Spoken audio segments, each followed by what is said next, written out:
अंकिता, मैं तुमसे प्यार करता हूँ, तुमसे शादी करना चाहता हूँ। क्या आप भी तो मुझसे शादी करोगे? अरे, आप अभी अभी ठीक हुए हैं, ज्यादा स्ट्रेस रहना आपके लिए ठीक नहीं है। ये सूप ले लीजिए और आप भी ख्याल रखिए ये ज्यादा किसी से बात ना करे। He need rest. ओके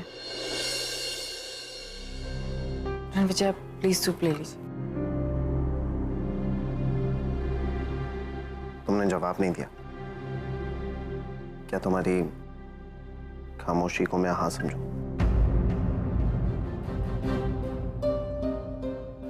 क्या करूं? क्या जवाब दूं रणविजय को? रणविजय, पानी खत्म हो गया है, मैं पानी का बोल के। अंकिता, तुम बिल्कुल नहीं बदली हो। आज भी वैसी हो जैसी हमेशा थी। आज भी तुम्हें मेरी कितनी फिक्र है।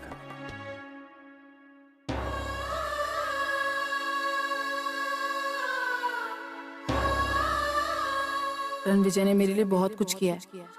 उन्होंने मेरा उस वक्त साथ दिया जब सब लोग मेरे खिलाफ थे। मुझे भी उनके लिए कुछ करना होगा, उनके एहसानों का बदला चुकाना होगा। लेकिन मैं उनसे प्यार नहीं करती, ऐसे में उनसे शादी क्या सही होगा? मेरी कुछ समझ में नहीं आ रहा है, मैं क्या करूं? मैं रणविजय से शादी, ये कैसा फैसला है? मैं किसी को हर्ट भी नहीं करना चाहती, लेकिन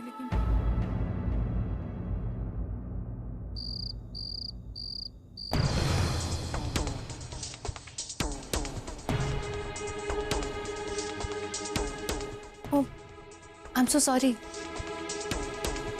तुम्हारे साथ चीज करना तो मैं भूल ही गई। ऐसा कैसे हो सकता है?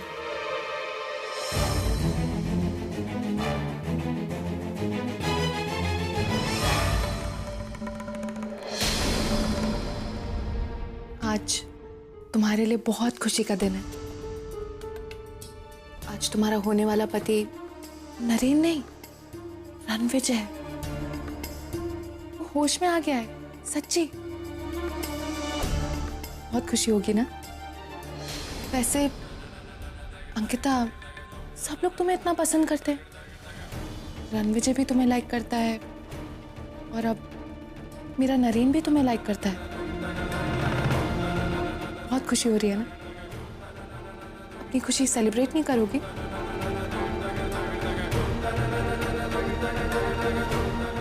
ये लो, सेलिब्रेट करो अपनी खुशी। ओह, मैं एक बात बताना तो भूल ही गई। आज कुछ बुरा भी हुआ है तुम्हारे साथ।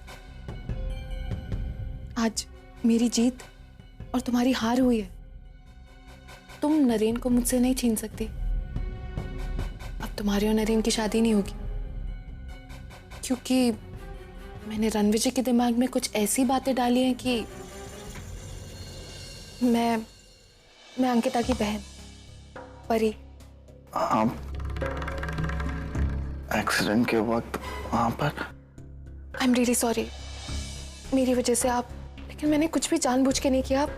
It was an accident. आप कई महीनों से यहीं पे हैं। अंकिता कहाँ है? अंकिता घर पे है, आपका इंतजार कर रही है। वो आपसे बहुत प्यार करती है। उसने अपने मुंह से तो ये कभी नहीं कहा, लेकिन उसके चेहरे पे साफ दिखाई देता है। और उसके बुरे वक्त में आपने उसका साथ दिया तो जाहिर है कि, खैर, आपके एक्सीडेंट के बाद वो मुझसे बहुत नाराज है। अब तक मुझे माफ नहीं किया उसने। हो सकता है आपके ठीक होने के बाद मुझे माफ करेगी, लेकिन आपसे इतना प्यार करती है कि अपनी बहन के खिलाफ खड़ी रही, सिर्फ आपको न्याय दिलाने के लिए। और सिर्फ आपसे ही नहीं, आपकी बेटी वैष्णो उससे भी बहुत प्यार करती है। उसे यहाँ मुंबई लेके आई है, बिल्कुल अपनी सगी बेटी की तरह बड़ा कर रही है उसे। आपके इलाज की भी जिम्मेदारी उसी ने उठाई है। बस पिछले कुछ दिनों में बहुत बदनामी सही है उसने। बदनामी क्यों? ये देखिए,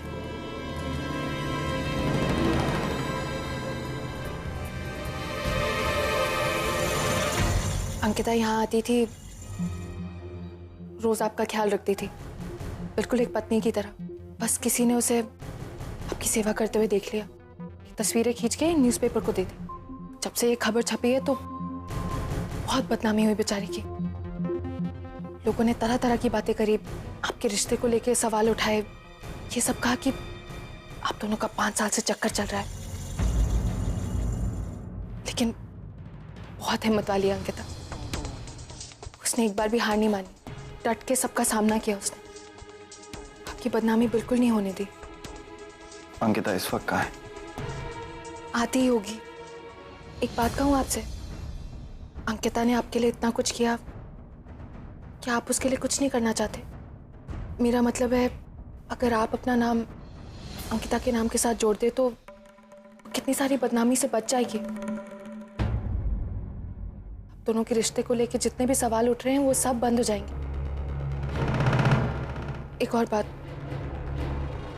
ये आपका डिसीजन है, लेकिन मैं यहाँ इसलिए आई हूँ क्योंकि मेरी वजह से आप दोनों अलग हुए थे और अब मेरा फर्ज बनता है कि मैं आप दोनों को साथ लाऊं। आगे आपकी मर्जी।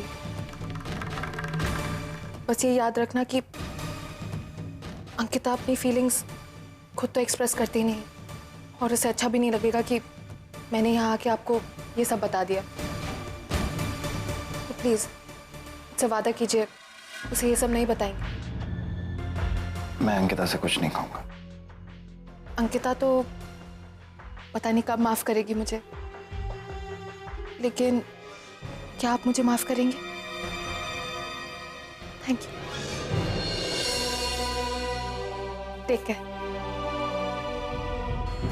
अब मेरा काम तो हो गया। अब रणविजय उन बातों के बारे में सोचेगा, समझेगा और फिर कोई कदम उठाएगा। आफ्टर ऑल अंकिता के कितने एहसान हैं उस पर।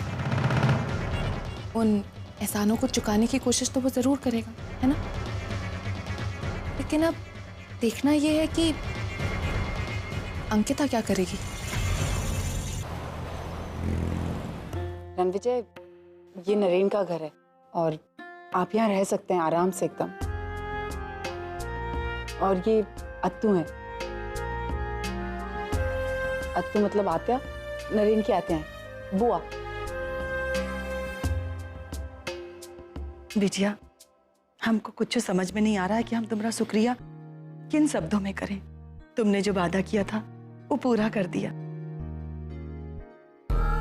हमरे रणविजय को ठीक कर दिया। बस एक और इच्छा हमारी पूरी कर दो बिटिया। इसी हफ्ते हमरे रणविजय से शादी कर लो।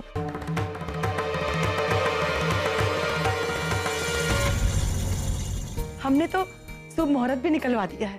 याद है तुमने इनको लैपटॉप दिया था ना, उसी से तो निकलवाया है शुभ मुहूर्त।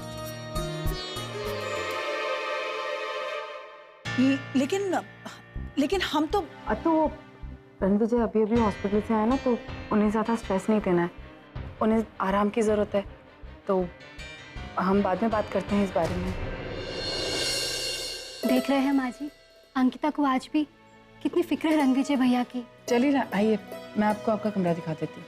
अरे बिटिया ठहरो ठहरो, अभी इतनी जल्दी भी कहाँ है? अभी हमने अपनी पूरी बात कहाँ की है। हम चाहते हैं बिटिया कि कल परसों में ही हल्दी का रस्म हो जाए। आंटी, इतनी जल्दी क्या है? कर लेंगे आराम से। जल्दी कहाँ है बिटिया, देर तो पहले ही हो चुकी है। और फिर वो क्या कहते हैं कि शुभ मुहूर्त में शुभ कार्य कर देना चाहिए। हाँ बेटे, ये शुभ मुहूर्त जाने मत देना। मैं चाहता हूँ कि जितना जल्दी हो जाए तुम दोनों की शादी हो जाए तो हम लोग चिंता मुक्त हो। आप लोग प्लीज चलिए ना ऊपर, मैं आपको आपका कमरा दिखाती हूँ। आइए। वैष्णव, आइए रणविजय। चलिए आराम कर ही लेते हैं।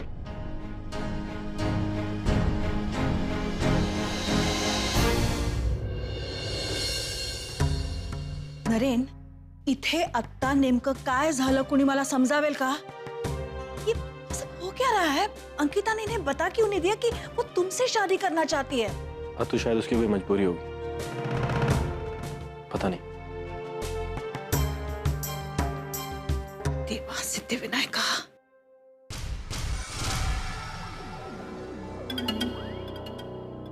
क्या बात है परी, बहुत खुश लग रही हो आज। मॉम ये गेम देखिए ना, इट्स सो इंटरेस्टिंग। इसमें ना एक चूहा है जिसने सबकी नाक में दम कर रखा है। बिल्कुल तुम्हारी तरह। आप मुझे कितनी अच्छी तरह जानती है मॉम। तुम्हें जानना कोई मुश्किल थोड़े ना है परी। तुम्हें देखकर ही मालूम पड़ जाता है कि तुम्हारी नेचर कैसी है। मॉम आपको पता है, जो लोग एक जैसे होते हैं ना, वो एक दूसरे को बहुत अच्छी तरह समझते हैं। देखिए ना, आप भी सेल्फिश हैं, मैं भी सेल्फिश हूँ। आप भी अपने मतलब के लिए कुछ भी कर सकती हैं और मैं भी। फर्क सिर्फ इतना है कि मैं आपसे 2 कदम आगे हूँ। सो तो है परी। वैसे ये मिठाई किस खुशी में बांट रही हैं? फाइनली अंकिता ने नरेन से शादी करने के लिए हाँ कह दी है परी। मॉम, इसमें खुशी की क्या बात है? ये शादी होगी, ये आपसे किसने कहा? लगता है आपको किसी ने बताया नहीं। मैं बताती हूँ। वो रणविजय है ना, जिससे अंकिता की शादी होने वाली थी, उसे होश आ गया है। अब आपको क्या लगता है, वो अंकिता को नरेन से शादी करने देगा? कभी भी नहीं। वो तो खुद अंकिता से शादी करना चाहता है। और अंकिता को तो आप जानती हैं, वो बेचारी रणविजय की बहुत एहसान है उस पर। आखिर वही तो था उसके साथ उसके बुरे वक्त में, तो उसको तो वो हर्ट करेगी नहीं। और रणविजय उससे शादी करे, इस बात का ख्याल मैंने रखा है। मैंने जाके उसे बताया कि अंकिता ने उसका कितना ख्याल रखा। जब वो कोमा में था, दिन रात उसकी सेवा की। अब जो लड़की उससे इतना प्यार करती है, इतनी अच्छी है, वो उसे ऐसे थोड़ी ना जाने देगा। वो भी तो उसे खुशी देना चाहेगा, है ना? तो अब ये शादी तो तय है। ऐसा क्यों किया परी? मॉम, आप भी ना, रणविजय और अंकिता की शादी होगी, इससे ज्यादा खुशी की बात मेरे लिए और क्या हो सकती है? वैसे मॉम, ये सब करने में ना मुझे बहुत मेहनत करनी पड़ी। मतलब? मैंने एक एक्सपेरिमेंट किया एंड इट वर्कड। उसे होश आ गया। वैसे मॉम, आप तो बहुत सेल्फिश हैं। जहां आपको फायदा दिखता है आप वहीं चली जाती हैं। अब आप मेरे साइड पे आ जाइए, आपको फायदा ही फायदा होगा। ऐसा मैं नहीं करूंगी परी। और रही बात नरेन और अंकिता की, तो वो दोनों तो एक होकर रहेंगे, कुछ नहीं कर पाओगी।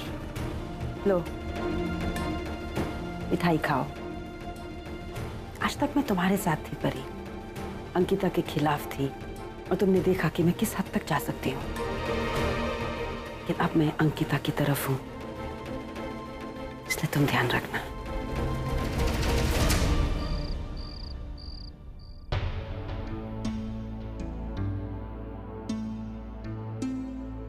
नरेन सर, बड़ी देर लगा दी आने में। हाँ, वो मैं रणविजय के फैमिली के साथ थी तो उठ नहीं सकी। अच्छे लोग हैं, स्वीट पीपल। क्या सोचा फिर हमारे बारे में, हमारी शादी के बारे में? नरेन सर, मैं बहुत कंफ्यूज्ड हूँ। मतलब रणविजय के फैमिली ने, रणविजय ने मेरे लिए बहुत कुछ किया है। आई नो, जब मैंने तुम्हारा साथ नहीं दिया था तब उन्होंने बहुत हेल्प की तुम्हारी। I can understand. वो मुझसे बहुत सारी चीज़ें एक्सपेक्ट कर रहे हैं। मतलब जब मेरी रणविजय की पहले शादी होने वाली थी, उसके बाद ये सारी चीज़ें हो गई। उन्हें लगता है अभी भी सब कुछ बिल्कुल वैसा ही है, लेकिन कुछ भी वैसा नहीं है नरेन साहब।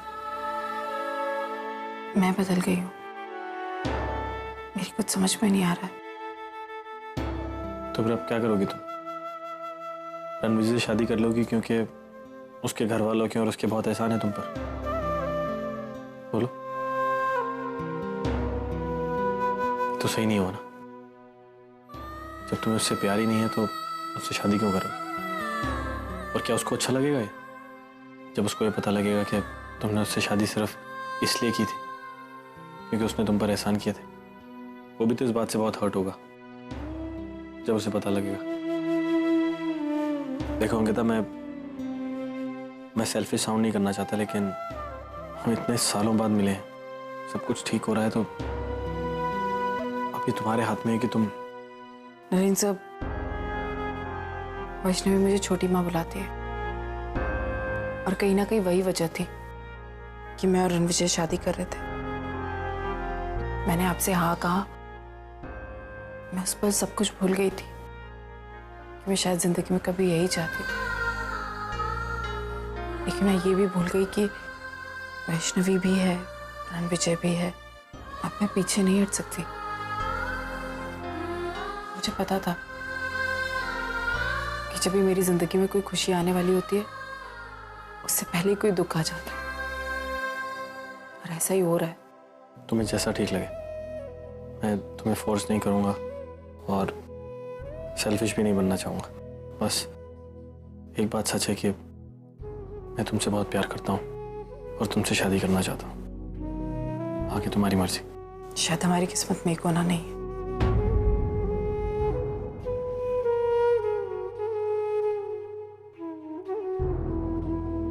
Good night. Good night.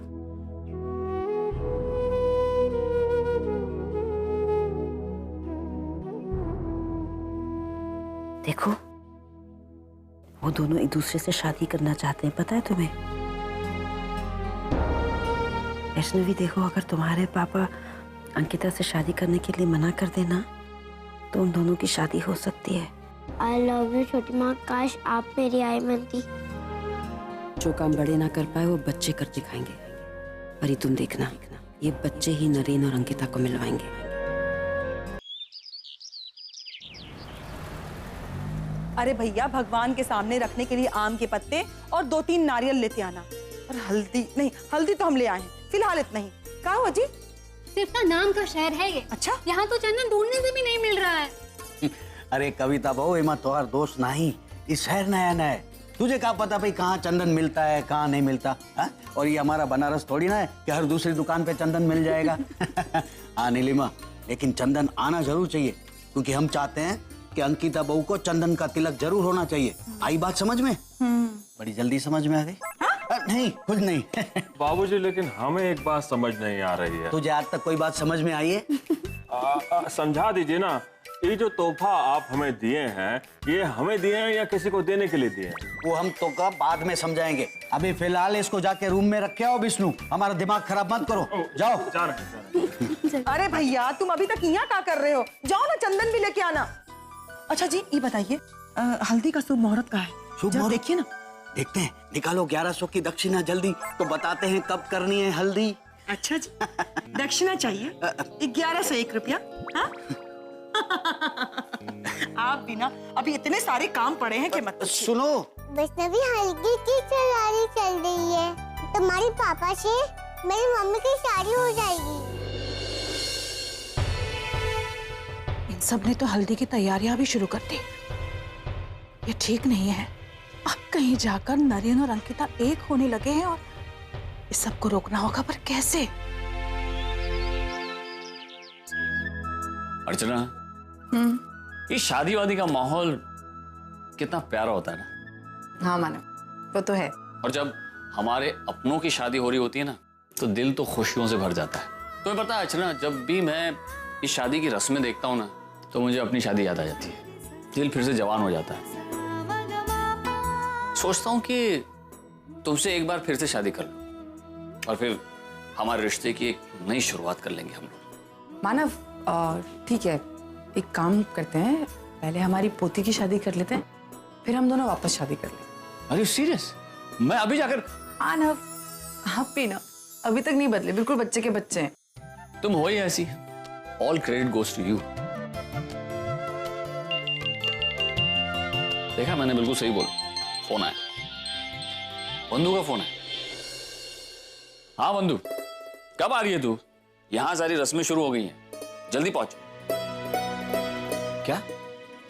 नहीं नहीं, मैं आता हूं, तू चिंता मत कर, मैं आ रहा हूं। एयरपोर्ट पहुंचते ही तुझे फोन करूंगा, ठीक है? तू अजीत का ख्याल रखना। मानव, क्या हुआ? आप कहाँ जाने की बात कर रहे थे? क्या हुआ बंधु? अजीत क्या बोल रहे थे? बोलिए ना। अर्चना, अजीत की तबीयत बहुत खराब हो गई, उसे हॉस्पिटल में एडमिट करना पड़ा। डॉक्टर्स कह रहे हैं कि तुरंत ऑपरेशन करना होगा। बंधु के पास अपना कोई नहीं है जो उसे संभाल सके, शांत कर सके, सहारा दे सके। मुझे जाना चाहिए और मैं तुरंत आ जाऊंगा। तुम चिंता मत करो, शादी से पहले आ जाऊंगा। लेकिन हाँ आप जाइए, पर हल्दी अंकिता की मैं अरे तुम संभाल लो, तुम हो ना यहाँ। बिल्कुल चिंता मत करो, मैं यूं गया और यूं आया। बस वो बेचारी अकेली है ना, सारी व्यवस्था करके मैं लौट आऊंगा, ठीक है? मानो, लेकिन यहाँ पूछेंगे तो मैं क्या कहूंगी? तुम कह देना किसी बिजनेस मीटिंग से गया हूं, लौट आऊंगा, शादी से पहले लौट आऊंगा। देखो अर्चना, घर में किसी को भी सच मत बताना, वरना अच्छे खासे माहौल में बेवजह इस घर में सब लोग टेंशन में हो जाएंगे। आप प्लीज मुझे वहां पहुंचकर फोन कीजिएगा और मुझे बताते रहिएगा कि अजीत कैसा है। ठीक है, मैं तुम्हें फोन करता रहूंगा।